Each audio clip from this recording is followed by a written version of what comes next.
just found out I get $150 off my next phone because my current phone might blow up at any time. So,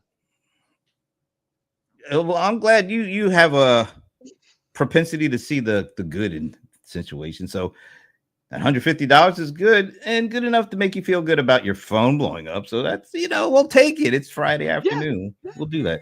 take the wins when you can get them. Well, and speaking of the winds will blow us. I was going to say to the heartland, but I got chastised the last time I said that. So I'm just going to say it's going to blow us into magical, beautiful. She called it something else too. She being Madam Mic Drop, all the way from Medina. Even a Taylor. Hi, all. I really love that you mentioned Medina because nobody knows where that is. That is Cleveland, Ohio, the home of rock and roll, where we also rock. But Medina's like a little south. Do you do the rolling in Medina because it's a little south? Or? It's exactly. We like to roll. We like to roll. And guess what? We're going to roll right into our nation's capital. And we missed him for the last couple of episodes because he was traveling the world and documenting it. And we're going to learn a little bit more about what he learned about. But right now, it's Shashi back home in DC. Hey, Shashi. Hey, everybody. So happy to be back. I missed you all for the last 2 weeks. So excited to be back. And we were really keeping track of your travels because you did a really good job of posting and sharing. But we're going to talk a little bit about that in a bit. But before we get on to the fun stuff, let me introduce John Corroyce. The mumble. Oh, I love the mumble intro. Yeah. We should do that more often. Yeah, we will. I love it. All right, smiling faces. Before we get to the usual stuff, Shashi just got back, and we would love to get a little insight into the travels of Shashi and Son. Wasn't there a show on in the 70s, Shashi and Son? Come on now. Nobody knows Sanford and Son. Come on. Okay. I was a fan. All right. There it is. Okay. At least we got somebody who's hip. Wow. I just said hip in 2025. All right. Anyway, Shashi, I'm going to give you the full screen treatment so you can tell us about your trip. Oh, well, thank you. I think that's really interesting. It's almost like a frog in the well syndrome, right? Like you have your world around you, the news, the businesses and everything. And then you go to about, we actually traveled 5 countries in 9 days, which I thought was really good because you saw different cultures, you saw the way they do business. And a few takeaways that was really interesting. Number one is it was so easy to cross borders in Europe without having to go through like checks and everything like that because they have the Schengen area. I thought that was really wonderful. And it's not like they look the same or the culture is the same. In fact, the languages vary as you go from country to country. The funny thing is between 2 of these countries, the common language seems to be English, right? But you have to do whatever you have to do to communicate. That was interesting. Life, I felt, was a little laid back. Nobody was interested in, like, at least from this short trip, how much money I'm going to make, and I want to be the biggest billionaire in the world or anything like that. It looked more like we need to live life, we need to work, we need to do everything else. That was another thing. One surprising thing was the American technology in most of these countries. And the countries that I visited, Sweden, Denmark, Slovenia, Italy, and Croatia. The American influence in business was all technology. Like there wasn't a single person who wasn't using their mobile phones. Even if it's made in China, I'm presuming it had a big influence from the US companies. Using Google, using Facebook, using Instagram, that was really very prevalent. I was very surprised there are not too many American fast food. You really had to go look for a McDonald's if you wanted to go there. But the choice of local food was really great. And I'm going back there after 40 years. There's a lot of diversity. I mean, when I went there 40 years ago, probably people noticed this Asian-looking guy walking on the streets. But now that's not true anymore. Automobiles, again, I was very surprised that I thought like we export a lot of automobiles. Everything is probably very European centric, not too. There weren't many. I mean, other than a few Teslas, one Ford or Jeep here and there, most of that. Being younger countries, their technology was much more forward. Their roads were much better, simply because they just started developing like 30 years ago. Versus like we've been. I mean, at least in the US, we have our infrastructure built 100 years ago, which is still standing, built solidly. But you do notice the difference. So it was interesting. Got a lot of time to relax. I did think of you all. I think briefly when I was on the internet, I saw Brent and John speaking, I think on July 4th. So that was good. It was easy to keep in touch, is the point. Very cool. So the internet situation, what are like, I don't know if you got a chance to talk to anybody like a small business or anything, but just get a sense for like how sophisticated things are in terms of all the stuff we're talking about. Are they talking about this like AI? Does AI rule everything over there, or what is the kind of conversation going on? That's a great question. I had like almost 7 days without anybody talking about AI. Oh, that must have been great. It was, and almost every place we had the ability to use our credit cards, except where it was a small business that was doing their own like craft or painting. You had to use cash there, if that made sense. Cash. Wow. Yeah. Interesting. Yeah, I can't even remember the last time I had to use cash. And I'm not kidding. I really don't. I don't even really walk around with a lot of cash, or maybe a couple of bucks. But I can't remember the last time I actually didn't give somebody a card, and that's amazing. So cash is still kind of the prevalent exchange and not digital stuff. Only in smaller businesses, right? Like otherwise you can use your card everywhere. But if you wanted to buy something very local, craft, you had to carry cash. And you had to carry cash if you went to a rest stop in Slovenia. That's another story for another day. Even as is agreeing with you, how far was that from where you grew up, Ivana?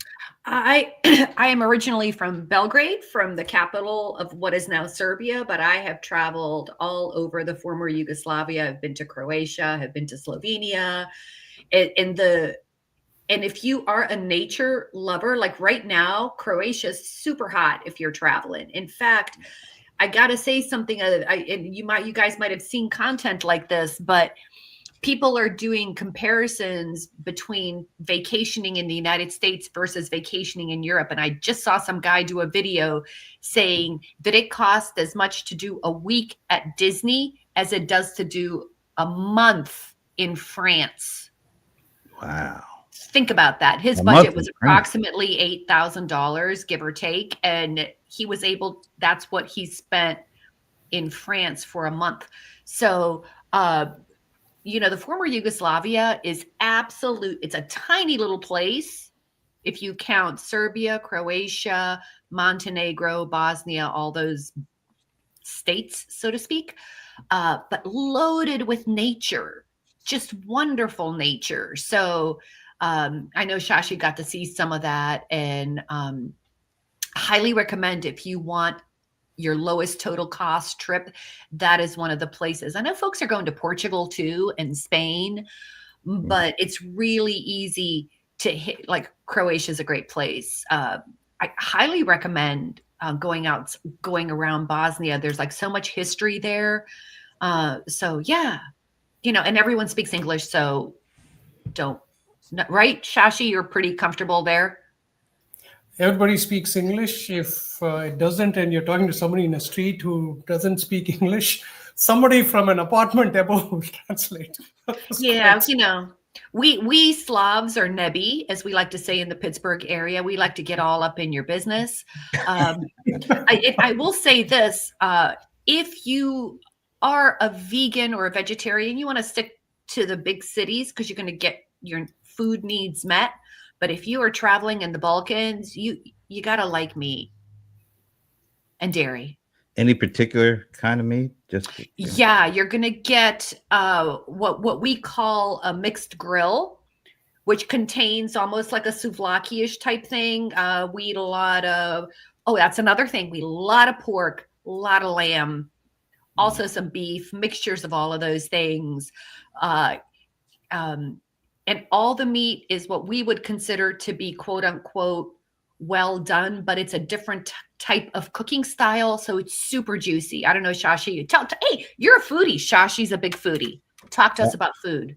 All right. And this is going to, can we do this brief? Because we do have some stuff to talk about. Okay, let's talk this about has been really, really fascinating, but go ahead. Yeah, I mean, like Ivana said, most of the big cities seem to have moved towards serving vegan and vegetarian there. Didn't go to too many small city restaurants. But I think even if you have meat, the accompaniments are really pretty good. Yeah. Happy to talk to anybody who wants to get in touch on LinkedIn or otherwise from this show. Yeah, offline.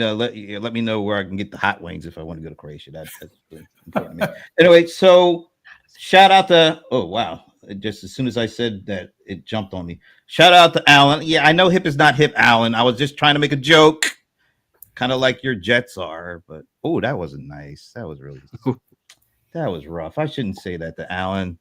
Sorry, Alan. I really didn't mean it. Let's say hello to also Dr. Tajiri Brackens. Oh, is that somebody you know, Mr. Ice? Why, yes, that is. No, say hello to her. Welcome her. Come on. I did. That's the Purple Heart. Yeah, but that's not the verbal, like, you know. What's up? There you Shout go. out to Dr. Tajiri. Nice. Did I get her name right? Did I say that right? You did. I was pretty impressed. I'm impressed with myself. Yeah. Let's say hello to Pierre, because Pierre is saying this is a deep comparison. Vacation is also about the experience desired. So someone seeking Walt Disney is different from someone who seeks cultural experiences. But I love how this highlights how overvalued some experiences are. Mostly Disney experience. Man, anything Disney is going to be very overvalued. You gotta love it, right? It's the ultimate brand pricing there. Yeah, right? you're I love right. it. You're right. He gets it. And they do everything with experience in mind. So it is a well thought out, deep strategy, and people are willing to pay it. Yep. Yeah. And I think that's the main thing. And if you don't want to pay it, then you go to France for a month, or you go to Croatia for like a half a year or something. I think it's really cool. You find what you say? Rides are closed. Six Flags. Come on, man. Nobody. That's what I said. And the rides are closed. You could split the difference and go to France and do Disney Europe. Oh, it's even worse there. Oh, Is it No, really? that Disney Europe is crazy money. Oh, yeah, that's right. All right, let's move on. This has actually been cool. Thanks, Shashi, for doing that and sharing all those experiences that you and your son had. That must have been cool. Just you and your son going around the world and hanging out. That sounds great. All right. So this week has been like a weird one. But I'll ask you guys anyway, because there's a lot of stuff going on, both for business and business had nothing to do with it. But we did just get some numbers. It looks like consumer confidence is up a tick. It just came out today, the University of Michigan. But also inflation is up a tick. I think those numbers weren't factored into confidence numbers. But I think it was only up. I think people's confidence are up a tick because so far, most people probably haven't felt a lot of the stuff. But I think people might think they're out of the woods, that maybe we won't get some of the stuff that we won't get. So anyway, Leland, where are you at this week with all this? well, I mean, by tick, from what I see, the inflation went from 2.4% in May to 2.7%. So as long as it's within that 2% margin or that 2% area, I think that we're doing pretty good. I've been told that you do need some inflation. You don't want it, when you have basically zero inflation, you have kind of a stagnant economy. And so when people don't have that, that goal of, well, I need to buy it now or else it'll become more expensive in the future, then they tend to not buy things. And so having just a little bit of inflation, not a lot, not like what it was, a couple of years ago, but just a little bit helps drive the economy forward. So as long as it stays within that 2%, I'm confident. 2 to 3% range. I'm confident that it's, we're doing okay. Once it gets a little bit higher, that's when I start going a little. We'll be on the lookout for the whenever that happens. Yeah. Evena. I'm confused with what you said because I looked up consumer confidence index. Now I even looked it up today, but I looked the one from the conference board and it said that it was 93 in June, down from 98.4 in May. So I'm not sure what I'm looking at. Yeah, if you go to CNBC, it's like right on the front homepage. So some numbers just came out this morning. Yeah, okay. So the other number I looked up this week was, I was kind of curious, not about dollars per se, but I was curious about units. And apparently the only number that gives you the units, please, if you guys know, correct me, was the retail sales number. And they said that was flat.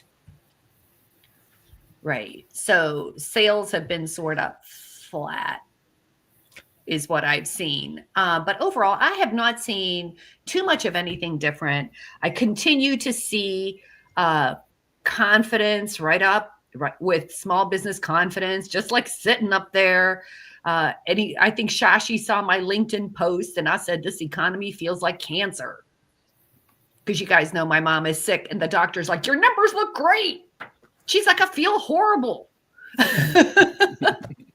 And I don't mean to laugh about that, but there is that thing where the numbers say one thing, but sentiment, feeling, experience, we just got done talking about experience, like Pierre was saying. The experience doesn't feel, I just was back from the grocery store today. Ouch. So, I have to say about that. I continue to be confused. I don't think you're alone. There's a lot of confusion out there. Speaking of confused, Mr. Lawson, what do you say? I'm never confused. You'll never get. Never in doubt, right, John? Never. Confidence all the way. Yeah. Retail sales actually rose 0.6% in June, which exceeded expectations. And people were expecting. Here's the thing. I think we are really experiencing the resilience of the economy. And whether that economy, honestly, guys, I don't think we understand really what goes on with consumer confidence. Most of that is hype and generated. And the reason why consumer confidence goes down in an election year is just because the election is telling everybody that there's uncertainty. You don't know what's going to happen. Right. Well, no, but that plus we have this manufactured, the guy that's in charge, things suck, so you need a new guy kind of thing, or new woman or whatever, so that plays into it. But I think overall, if we just look at it, even when the when prices were rising, the economy still, retail sales were still up. Consumer confidence pretty much was pretty good, until, like I said, until election cycle starts, which this time next year, everything will be off the rails, in terms of consumer confidence, because we'll be an election cycle again. So we've actually got a pretty resilient economy, and that's a good thing. I'll just say that when it comes to this confidence, I've been saying this for the last couple of weeks. People are looking at their investments, their 401ks, and mine's at the all-time high. So even with all this stuff going on, and I know Mr. Lawson is all into the Bitcoin stuff, and they've gotten some positive news, and you see where that is. To the moon, Alice. Yeah, well, a lot of this is all around how much money you have, and are you close to where like the all-time highs. 2 months ago, when we were getting liberated, it crashed. Now he's walked back some of the tariff stuff, and there's still a lot of uncertainty with that. But all of our 401ks and investments have completely recovered from that. And when you have some money, even if it's virtual because you're not really putting your hands on it right now, you just feel a little bit more confident about things. When you look and see, oh my God, my 401k is down 20%. Guess what? I'm not as confident. Yeah, I think that's part of it. But I mean, when you go and pay $15 for a pound of damn ground beef, that's way more in your face Well, it's than your way more in your face. 401k. But I don't That's mind. F I is in don't your mind. face. I don't mind paying $15 as much when my 401k is at its all-time high versus paying it when, oh my God, I don't even, my virtual Yeah, but money isn't even there. Yeah, but I don't think people are sitting around looking at their 401k like they are their grocery. What I'm saying is we are resilient, even in the fact that we realize things are actually as expensive or even slightly more expensive than they were a year ago. I'll just say this. It feels like you have a little bit more comfort, not even confidence. When you see that you've got a nest egg, you just feel a little bit more better, even though the inflation thing is you're gonna rant and rave about that.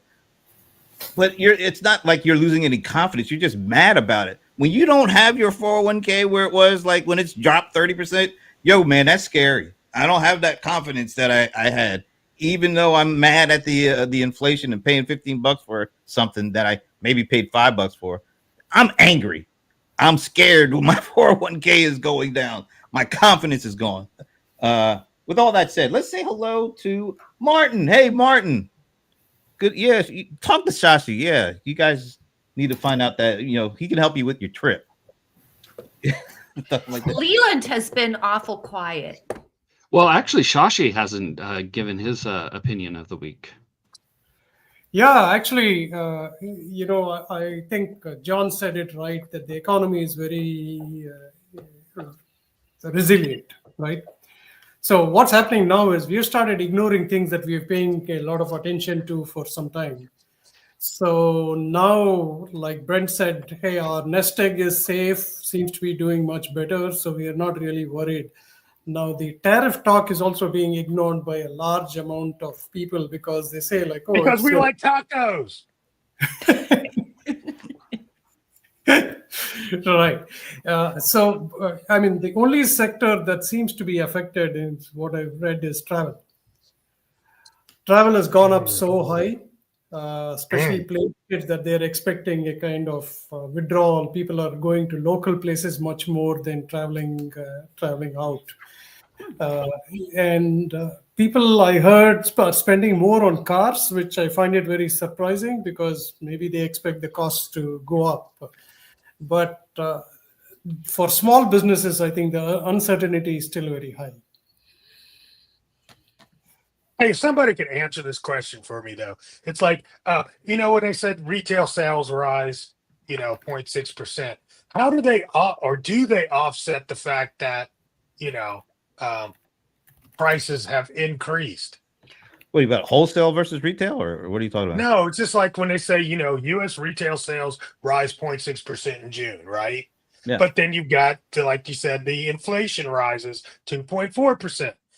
How do they offset those things? It's like, tell me. My understanding, and again, I just was asking, like I was searching online this week in prep for today, and I was searching, and my question was, you're telling me what the inflation rate is, which is the increase in price, but what is the rate of units? Like what's happening with actual units? Right. You see, and what I learned is that the number was retail sales.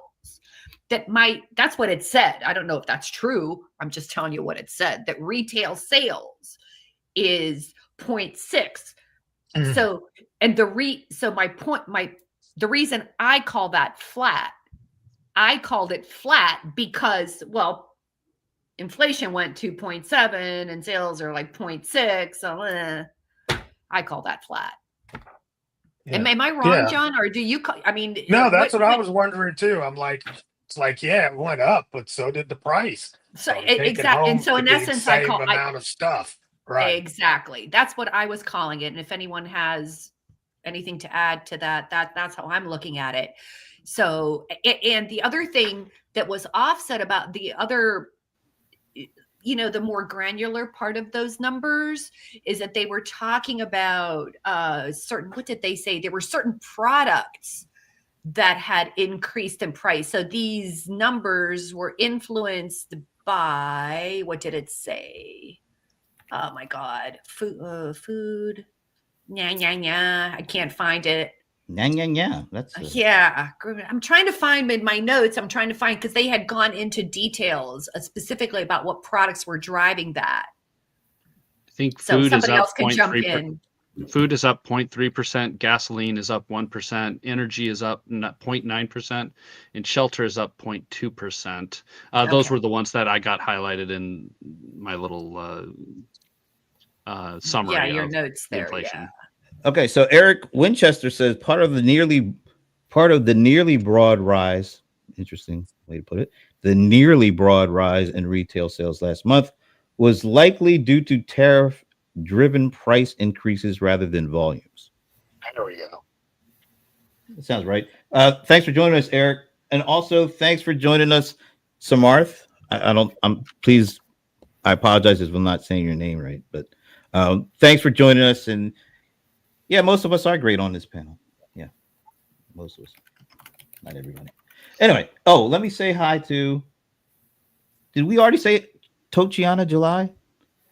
You didn't. I just said in the chat. So yes, say hi. Hello, thank you for joining us. I think this might be the first time we're actually hearing from you. So thank you for joining us.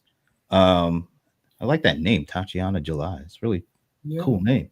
All right, I want to show this image to you guys because a lot we just batting around the tariff stuff, and the whole reason for that discussion is the president says he wants make manufacturing in America great again, or something like that. So this comes from, I think it's from the New York Times. I think so. This is really interesting, at least to me. And I think all the tariff talk is kind of ridiculous if you're talking about manufacturing. All right, so this looks at what was going on in 1990 and what's going on as of last year. So back in the 90s, wow, it doesn't feel like it should be that long ago, but I guess it is because it's 35 years since 1990. If you look at the 48, well, actually, there's 49, and I guess that's 50. I guess that's Hawaii kind of struggling down there. But if you just look at the makeup of the employment in the 90s, almost every state, the top employment category, not the top employer, but the top employer category was manufacturing mostly, and then retail. And I guess Nevada, of course, is hospitality. But look at all that green on there for manufacturing. Now you go 34 years into the future to last year, and it has completely changed to healthcare. Very few states are on there for manufacturing. So that's over a span of 34 years. Do we really think that all this tariff talk is going to take us back to the manufacturing good old days? Or is it a pipe dream? Because I don't know how you get back to, I would say at around 40 states or thereabouts, maybe 38 or 39. Their top employer category is manufacturing based. Now there's only 1, 2, 3, 4, 5, 6. 6. Is there any way that we could get back to that level of manufacturing? And does it make sense to? Whoever wants to take that, please run with it. Okay, nobody's talking. But when I saw this and you posted this, what I figured out was that now we've manufactured food. So the healthcare is in direct correlation to manufactured food. And that is an indication of how poor our food actually is, more so than, you know, about manufacturing going down. It's about, we've manufactured this. Healthcare is now an industry that we have manufactured. John, I heard somewhere, and this was years ago, so I cannot remember the source. I don't know who said what, but I heard somewhere they said that when healthcare becomes your predominant industry, that is like not a good thing, economically speaking. I'm not sure why that is. I just remember reading that and thinking, well, that's odd, because I'm sitting here in Cleveland with a Cleveland Clinic everywhere. I've got, two massive hospital systems within 20 minutes of my house. So I think that's fascinating, John. It's a great point. I don't know if it explains most of that, but I think what explains it I is. think there's a lot of factors. I think a lot. One of the other NAFTA. main, NAFTA is a huge factor, guys. Remember, I don't know when NAFTA was passed, but that was during the Clinton years. It was early 90s, 92. There you go, right there, right? And this, when they passed NAFTA, it became so much more economical, and that's when people started sending things over to Mexico. I've been in medical devices, and I've been in automotive and the appliance sectors, and you will not believe the number of high-tech, highly precision widgets that required a lot of skilled manufacturing, a lot of chemistry, a lot of R&D. All of that literally siphoned off, in the clients and the customers that we were working with were all manufacturing in Mexico. And that happened in the 90s. NAFTA made it, one of the reasons it made it cheaper to manufacture outside the country, even taking into consideration the shipping, because a lot of these things, a lot like cars, they take like 7 different, go back and forth between countries, but that's even less expensive than building it right in the country. That's why all this comes down to money. Everything always comes down to money. If it's less expensive to ship parts from all over the country or all over the world than to build everything in the country, that's what is going to happen. That's what's happened. So how do you think that we'll be able to turn that around? I think if you're thinking that everything that we are doing is to bring manufacturing back, I think it's a very populist opinion, right? It probably caters to the base of whoever is saying it. The reality is that we only export very few things, and some of the high cost items like defense, we export a lot of them. That's not going to change. But some of the smaller farmers are finding it difficult to export American products because of tariffs, right? So this could be a tactic to say, like, guys, if you don't play nice with American products, we won't play nice with you. Because I always like to take the example of beer, right? I didn't find a single American beer in any part of Europe. Wow. Now, if I know coming from India that any American product that is imported to India has like 200% duty on it. So it'll be very difficult for any of us on this call even to think about sending some product there other than technology, right? That's one thing. Now, if I was a soybean farmer, and if China had tariffs on soybean, obviously I'd like to think like, hey, you know what?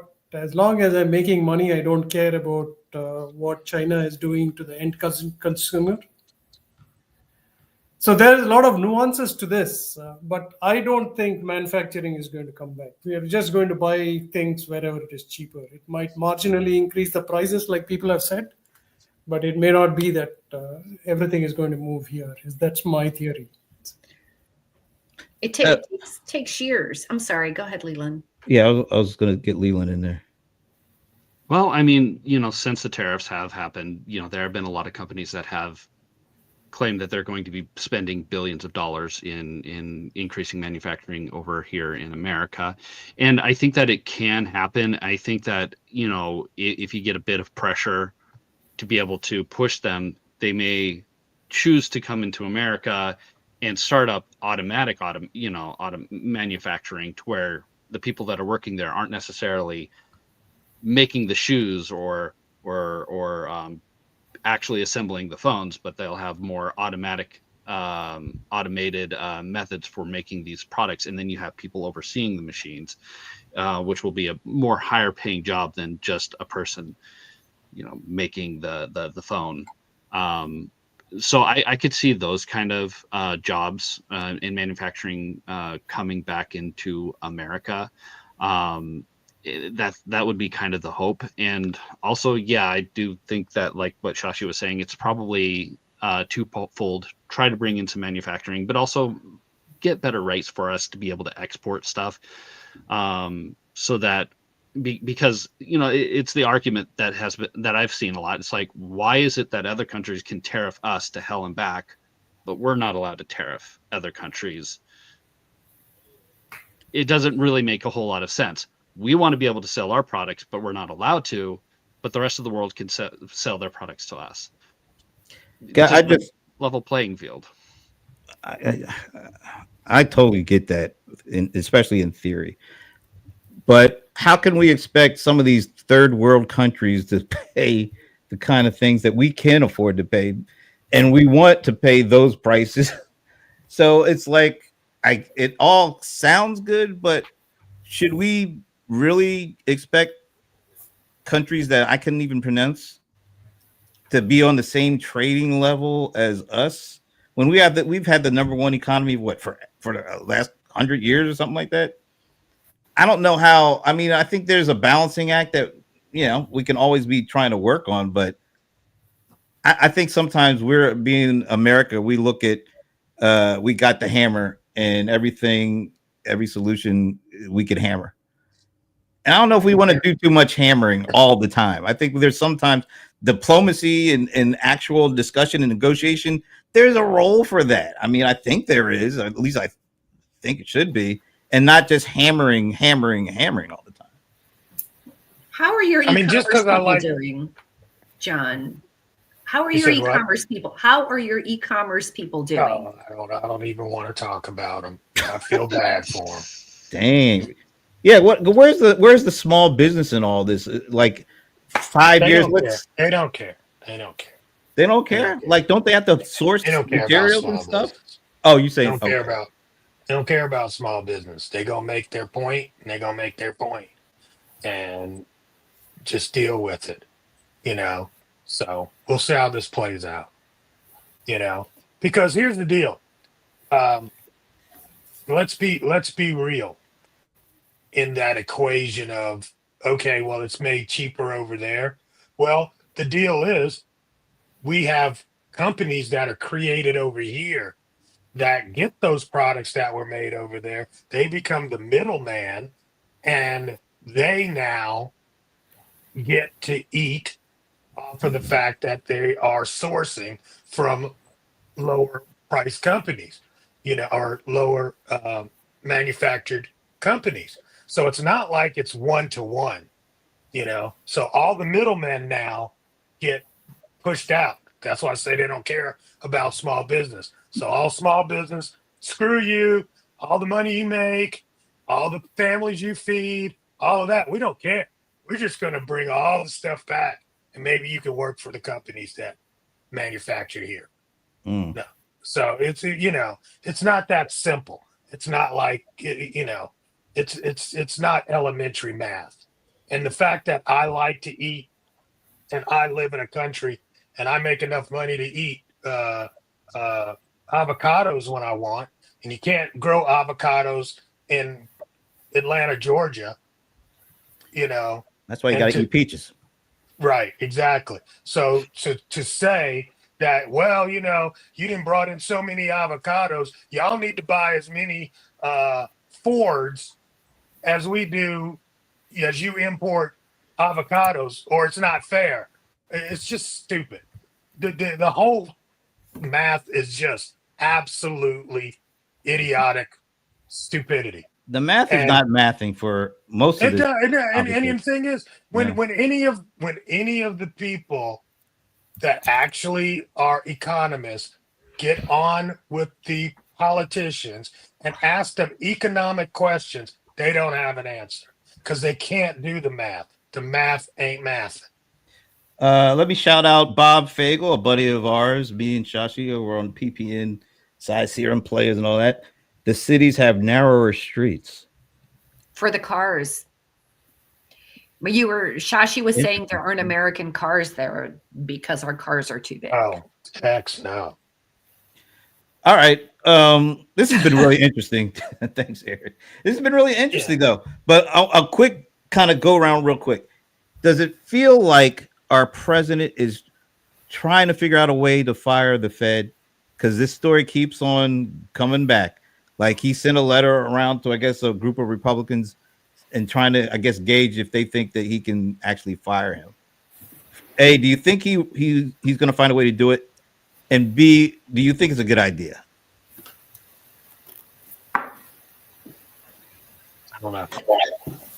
Beyond my pay grade.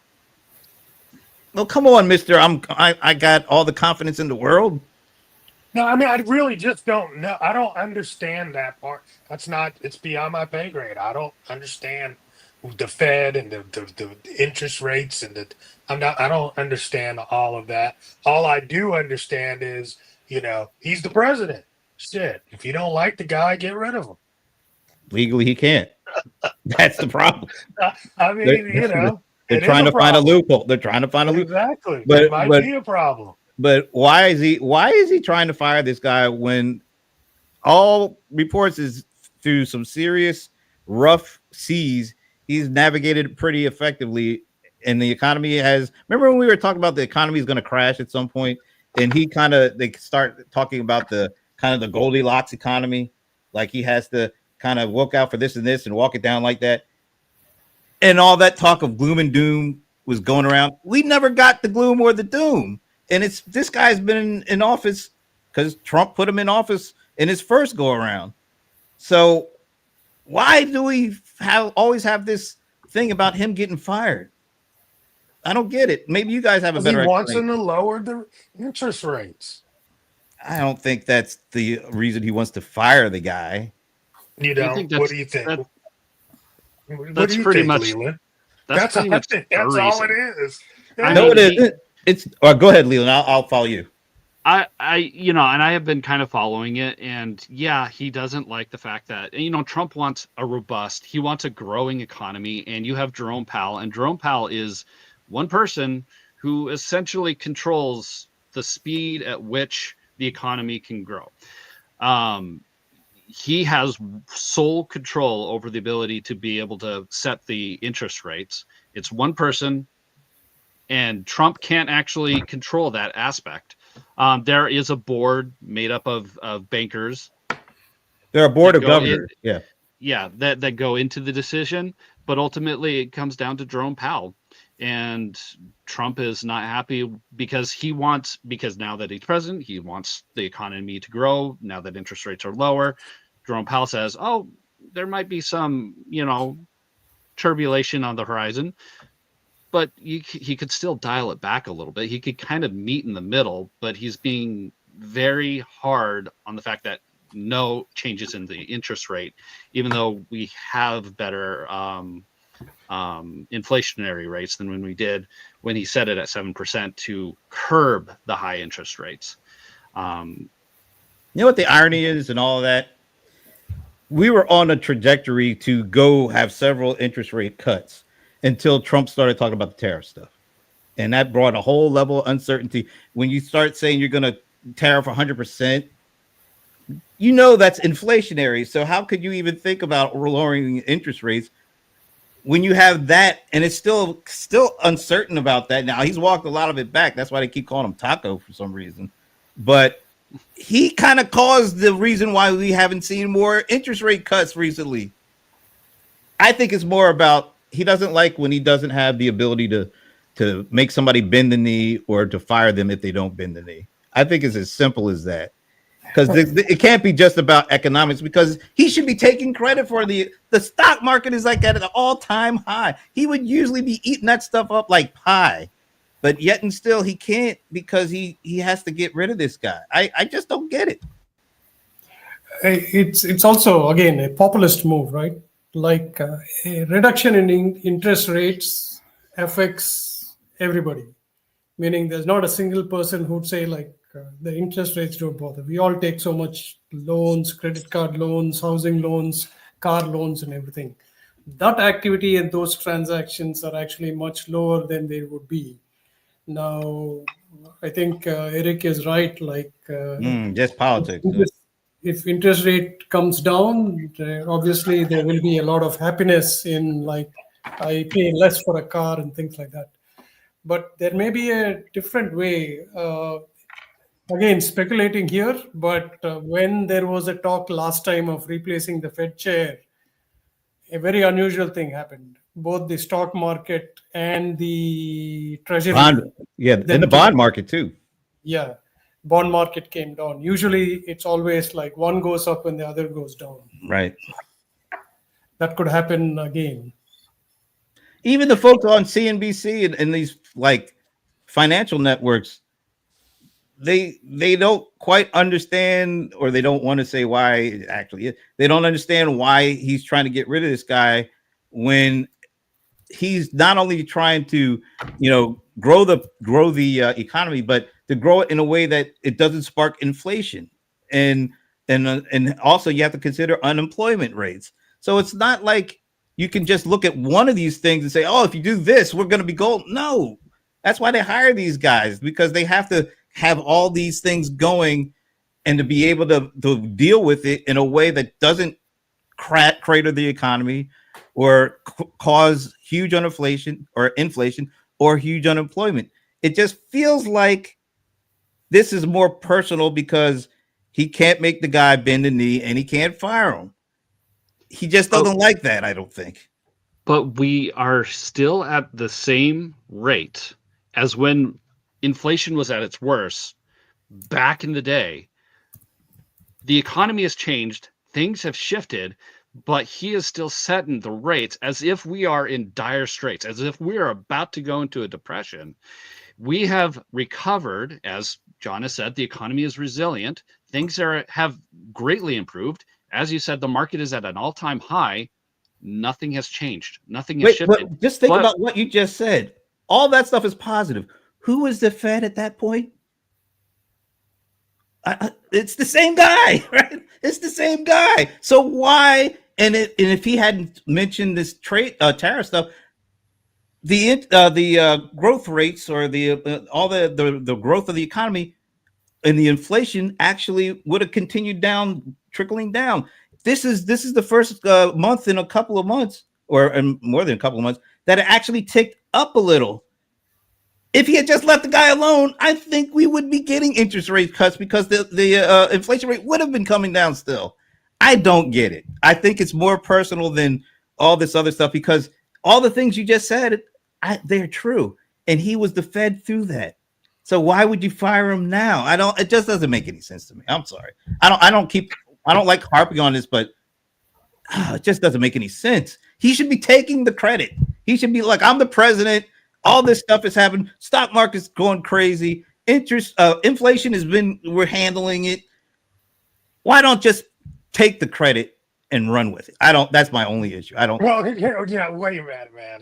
This is kind of weird though, because you're kind of talking out of both sides of your mouth. No, I'm not. How am I saying? Yeah, you are. The guy. Hold on. I just want to point this out. I just want to point this out, and I'll let you go. Okay. Leland was the one that pointed out all the stuff that's going on. I just said, and who was the Fed? That's right, but I'm saying you've just made a case for a great economy, and at the top of the hour, you were kind of like the economy's not so great. I didn't ask. I asked you guys what you're thinking this week. I said confidence level and interest rates. That's all I said, or inflation. I'm just saying, you just made a great case for a great president leading a great economy. I made a case for him to take the credit for it, which he won't, because he has this weird need to fire this guy because he can't control the guy. That's what I said. So you know what? Both of y'all are right. I think both of y'all are right. I think Leland's absolutely right. There should be maybe a little 1/4%. I was kind of shocked we didn't get a 1/4% at the first, Fed meeting. I was like, what's going on? And then I definitely agree that it's gotten to the point where Trump's pissed off. It's like, dude, what did I tell you to do? And you're gonna just keep, and he's pissed because so both things are happening. The guy's charter is not to please the president; it's to keep our economy on track. That's his job. He's doing his job. Donald Trump is to please Donald Trump. What part are you missing? That's why I brought it back that this is all about him not being able to control this guy instead of doing what's best for the economy. That's all I would say. He should be just taking the credit.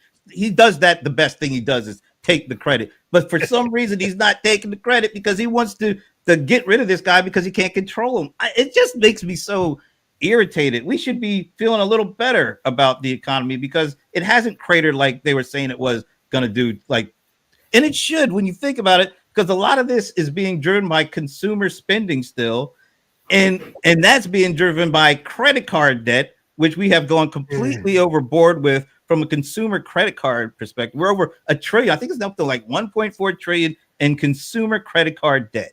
That's the only thing keeping us really aloft here. Because if for some reason they took away our credit cards, we wouldn't be able to do a damn thing because we don't really have anything other than our 401ks, and then we have to dig into that. So anyway, I just don't understand why the guy just won't take the damn credit and leave the dude alone and let him do his job. That's all. Sorry. Hey, everyone, I have to drop off. This was a great conversation. See you all next week. See ya. See you, Shashi. Air Trump 2028. Yeah, okay. I do kind of wish that, it wasn't up to one person. I mean, if there was more of an actual council, I mean, yes, there's the board of governors. Yeah, there's the board of governors, but again, it all comes down to Jerome Powell. But he can't act alone. They have to they agree. Vote on it. Yeah, they vote on it. Yeah, he does not have the sole thing, and he doesn't even have as much influence as a lot of people think he does. But why would Trump to the board to get the vote? It's like the Supreme Court justice. That's what I'm saying. So he has to bring it, right? Well, he sets the get a vote. He gets the vote, but he sets the docket, whatever they call it. And then all the Supreme Court justices have the same vote, one yay or nay. This is the same. He might set the docket and bring them together and they discuss it, but they have to all vote. And if he votes one way and the majority votes another way, then they get it. So it's not just him. He's made him a boogeyman because that's the way he likes to attack, by making it very personal. And it's unfortunate because our economy is not something that should be left to just personal attacks and stuff like that. I'd say, look, Trump, take the credit. Take it. I don't understand why. I mean, look, usually, when is the last time he mentioned the stock market? He usually used to mention that on a daily basis. Now he does it because he doesn't want to give any credit. If he says it's going well, guess what? Jerome Powell must be doing something right. So if you notice, he hasn't said anything about all that stuff. Makes you think, doesn't it? Why? Why not? Just take the credit. Leave the guy alone. Take the credit. I don't know. Sorry. I got a little on my soapbox there. Okay. Got on my soapbox there a little bit. Because it just doesn't make sense. Glad it wasn't me. All right. So we're at the top of the hour, or almost. Why don't we just go around? Let's have some positivity. You guys are always good at ending this show with some positive stuff. So, Mr. Ice, will you give us your final positive thoughts? Oh, well, the economy's great. It's summertime. Life's good. These are the golden years. Enjoy them. That was too sarcastic. Yeah. I know you too damn well. I ain't buying that shit. All right. Leland, give us some good West Coast vibes on your way out. All right. I like to, end with a little bit of piece of advice. And my advice would be, don't be afraid to upgrade your technology, move forward. I have a neighbor. he needed to upgrade his computer. His computer is 25 years old. What? 25 years old. He finally He's got a calculator. he decided, oh, I can't upgrade to Windows 11, so I better upgrade my computer. That was his. Wow. That was the cutoff point. He needs And to so- send that to the Smithsonian immediately. And so it's, don't let out of date technology, because technology will fail. You got the spinning metal discs. They're mechanical. The grease will seize up, and eventually drives will fail. So don't be afraid to periodically upgrade your technology to ensure that your cell phone's not going to go and blow up. Wow. Way to bring it back to like that. All right, it's come to that time of the show where we turn things over to the madam, the magic of Medina. Madam might drop herself even a Taylor. This will not surprise you, but I have got a customer-centered rant today. And that is, the short skippy is, find a way to be on your customer's side. Find a way to say yes to your customer, even though you're saying no. If So that are you makes telling us to sense. lie to our customers? Is that No, not at all. So let's say, for example, your customer calls you up and they say, hey, I want service XYZ. Well, you look at their record and you're like, oh my goodness, Mr. Customer, you're not subscribed to service XYZ, right? But what you can say is, wow, I get it, Mr. Customer. I understand. I really want to help you here. Let's take a look. So instead of just saying no and go away, this is completely free. And I saw a study recently that actually said that if you just take your customer's side and try to help them be on their side, they will walk away with a much more positive experience of your brand.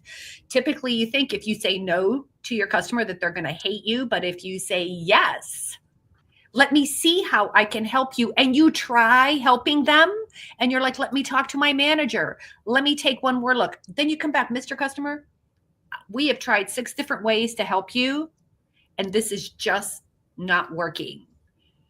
And the research I saw said that just that little tweak in your process is just going to make a huge, and now with prices going up, why am I telling you this? With prices going up, value perception is coming down. And this is like a free way to increase value for your customer at the price you're charging. I'll summarize. A lot of your customers. No, I'm just kidding. That was good. A good story too. I like that. All right. So a couple last things for me. First of all, I just got this ridiculous LinkedIn in-mail message. It starts by, "Hi Brent, no hard sell, but," and that's when I stopped reading. So, please, anybody, do not ever send me anything that starts like that, especially if I don't know you. Even if I do know you. Just don't send me any of that stuff, okay? I don't want it. I'm sending you that message right now. Yeah, okay. All right. And also, Trump 2028, I will say this. I will predict this, Eric. If he finds a way to be able to fire Jerome Powell, he might be able to find a way to run for a 3rd time or 4th time, or how many times he's run. So I'm not ruling it out. Because he's the only person that can get away with the stuff that he's gotten away with. Nobody else in this world can ever do the things that he's done and get away from it. So if he can find a way to get rid of my buddy Jerome Powell, he might be able to run 2028. So I'm not going to dismiss that. It might actually happen. Is that a positive ending? Doesn't feel like. I'll say this: my positive ending.